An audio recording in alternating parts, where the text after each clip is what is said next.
High friends, welcome to Sheetal special. आपल्या weight loss रेसिपीजमध्ये मी तुम्हाला ओट्सच्या, बाजऱ्याच्या भरपूर रेसिपीज आत्तापर्यंत दाखवल्यात। आज मी तुम्हाला अगदी पटकन होणारी आणि खायला अगदी सुंदर लागणारी अशी डाएट भेळ दाखवणार आहे, ज्याच्यामध्ये आपण नेहमीच्या कुरमुऱ्यांचा वापर न करता वेगळ्याच पदार्थाचा वापर करणार आहोत। हां, तुम्हाला वाटेल डाएट भेळ म्हणजे ती चवीला कशी लागेल, आवडेल की नाही, नेहमीच्या भेळेसारखी चटपटीत चमचमीत लागेल की नाही, अजिबात काळजी करू नका। अगदी चवीला तशीच लागणारी डाएट भेळ कशी करायची ते आता आपण पाहूया। डाएट भेळ बनवण्यासाठी आपल्याला लागणारं साहित्य आहे कुरमुरे, पण हे आपण नेहमीचे जे तांदूळाचे बनलेले असतात ते कुरमुरे घेतले नाही आहेत। हे आपण बाजऱ्याचे कुरमुरे घेतले आहेत। बाजरा कुरमुऱ्याचं पाकिट बाजारात तुम्हाला ग्रोसरी स्टोअरमध्ये कुठेही मिळेल, ते तुम्ही विकत आणा। हे मी 2 कप बाजरा कुरमुरा घेतला आहे। त्याच्यासाठी अर्धा कप शेव घेतली आहे। ही शेव पण थोडीशी आपल्याला बघा जाडसर घ्यायची आहे, नायलॉन शेव नाही घ्यायची जी आपण शेवपुरीसाठी घेतो ती। हे मिरचीचं पुदिन्याचं तिखट पाणी, हे चिंच गूळ आणि गुळाचं गोड पाणी, एक कांदा, एक टोमॅटो आणि आपल्याला खायला लागेल ती पुरी। आता तुम्ही म्हणाल की ही तिखट पाणी आणि गोड पाणी कसं बनवलं, तर ह्याची वेगळी लिंक मी खाली तुम्हाला देते। माझा त्याचा वेगळा व्हिडिओ आहे, आंबट गोड चटणी चाटसाठी कशी काय बनवायची ते बघून तुम्ही हे 2 चटण्या किंवा हे पाणी बनवून घ्या। सगळ्यात प्रथम आपण कांदा टोमॅटो भेळेसाठी बारीक चिरून घेऊया।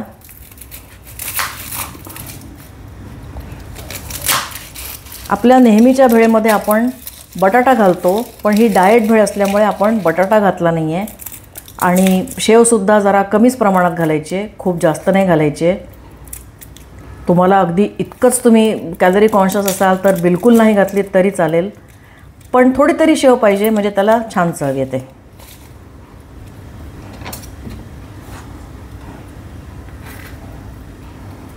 आपल्याला खूप बारीक चिरायचं आहे म्हणून आपण थोडा असा एक कट देऊया।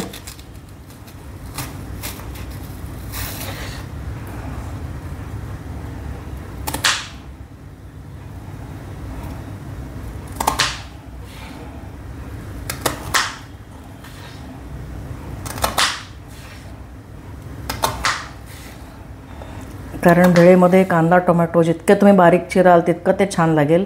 खूप जाड जाड आपण पोह्याला किंवा एरवीच्या फोडणीला चिरतो तसं नाही चिरायचं आहे आपल्याला, शक्य तेवढा बारीक चिरा।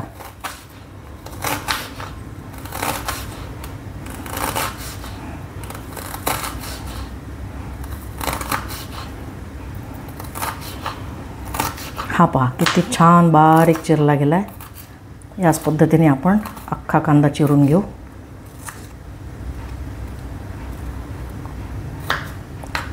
हा पहा आपला कांदा पूर्ण चिरून झाला आहे। आता आपण टोमॅटो बारीक चिरायला घेऊया। हा पण आपल्याला शक्य तेवढा बारीक कापायचा आहे।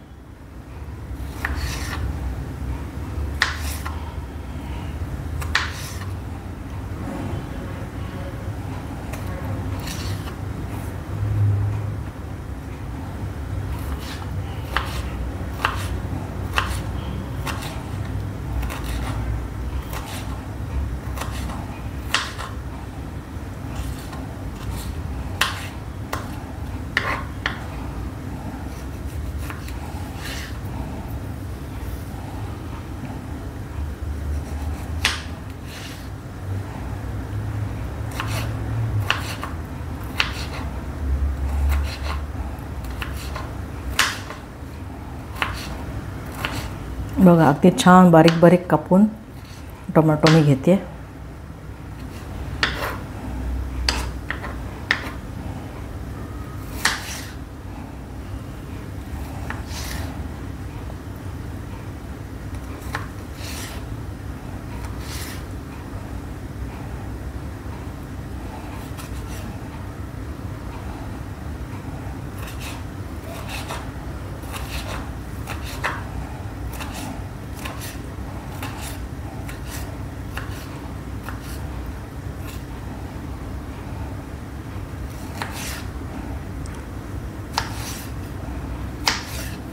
अगदी सोपी आणि पटकन होणारी रेसिपी आहे।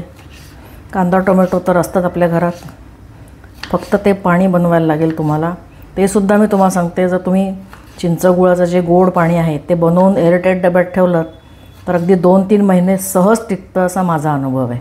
म्हणजे प्रत्येक वेळी तुम्हाला ते नव्याने बनवायला नको. एकदा ते पाणी बनवलं की त्याच्यातच तुम्ही भेळपुरी, शेवपुरी, रगडा पॅटीस बनवू शकता. चला, बोलता बोलता आपलं कांदा टोमॅटो कापून तयार आहे.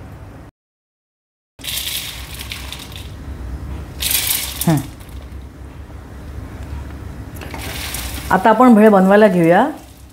मी हे बाजरा कुरमुरा भांड्यात काढून घेतले आहेत मोठ्या. याच्यात आपण हा चिरलेला कांदा, टोमॅटो घालूया. गोड आणि तिखट पाणी तुम्ही तुमच्या आवडीनुसार कमी जास्त घाला.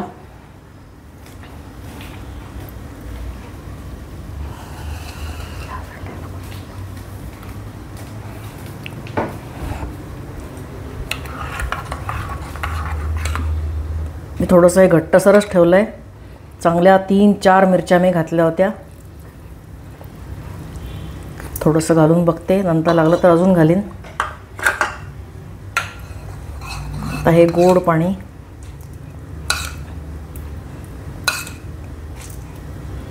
तुम्हाला तिखट जास्त आवडत असेल तर तिखट पाणी जास्त घाला, गोडसर जास्त आवडत असेल तर गोड पाणी जास्त घाला. हे पण आपण अंदाजाने घालूया. आणि शेव. आता बघा, आपल्या नेहमीच्या भेळेमध्ये आपण उकडलेला बटाटा घालतो किंवा डाळं घालतो किंवा शेंगदाणे घालतो. पण ही डाएट भेळ असल्यामुळे मी डाळ घेतलेली नाही आहे, शेंगदाणे घेतले नाही आहेत आणि उकडलेला बटाटाही घातला नाही आहे. आता तुम्हाला वाटेल की मी याच्यात कुठेच मीठ घातलं नाही आहे. मीठ मी घालणार नाही आहे, कारण मुरमुऱ्यामध्ये ऑलरेडी थोडं मीठ असतं, शेवेमध्ये तर मीठ असतंच असतं, आणि तिखट पाणी करतानाही त्यात मी थोडंसं मीठ घातलं आहे. त्याच्यामुळे मला वाटत नाही. आणि वेट लॉससाठी किंवा एकूणच तब्येतीसाठी मीठ, साखर हे आपण जेवढं कमी खाऊ तितकं चांगलं, असं डॉक्टर आपल्याला सांगतातच. आता आपल्याला फक्त हे मिक्स करायचं आहे. आपण सगळे जिन्नस नीट मिक्स करून घेऊया.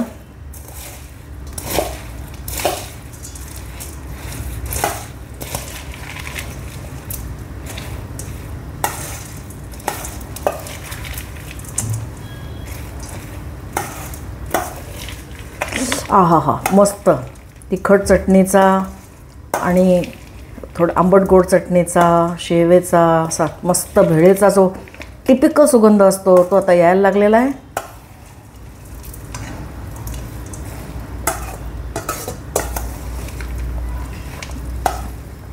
या स्टेजला तुम्ही थोडंसं चाखून बघा. तुम्हाला मिठाची गरज वाटली तर थोडंसं मीठ घाला. आणि मी म्हटलं त्याप्रमाणे तिखट आणि आंबट गोड पाणी वाटलं तर थोडंसं ॲड करा. आता आपण ह्याच्यामध्ये मस्तपैकी स्वच्छ धुवून बारीक चिरलेली कोथिंबीर घालूया.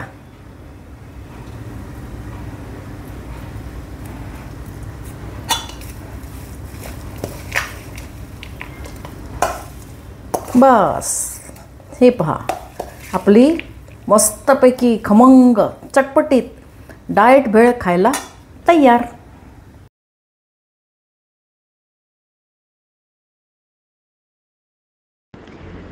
हा व्हिडिओ तुम्हाला आवडला असेल तर लाईक आणि सबस्क्राईबचं बटन दाबायला विसरू नका. अशा छान छान रेसिपीजसाठी बघत रहा शीतल स्पेशल.